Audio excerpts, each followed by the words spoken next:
मैं बताने जा रहा हूँ हर्ट साउंड्स के बारे में। हर्ट की 4 साउंड होती हैं, S1, S2, S3, S4।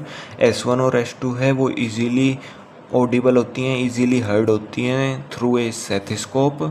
Stethoscope के थ्रू वो सुनाई देती हैं S1 और S2 साउंड।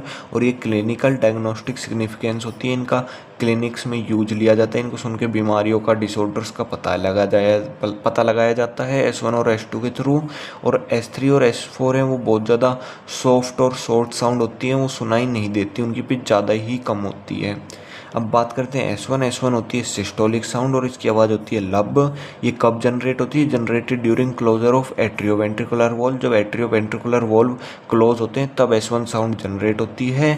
और ये इंडिकेट करती है वेंट्रिकुलर सिस्टोल को, क्योंकि वेंट्रिकुलर सिस्टोल के दौरान ही एट्रियोवेंट्रिकुलर वॉल्व क्लोज होते हैं। ये साउंड प्रोलॉन्ग लंबी होती है, सॉफ्ट होती है और पिच इसकी कम होती है। दूसरी अपनी मेन साउंड है S2 होती है डायस्टोलिक साउंड और इसकी आवाज़ होती है डब। ये कब जनरेट होती है? Generated during closing of semilunar valve. जब सेमिल्यूनर वॉल बंद होते हैं तब ये साउंड जनरेट होती है। ये इंडिकेट करती है वेंट्रिकुलर डायस्टोल।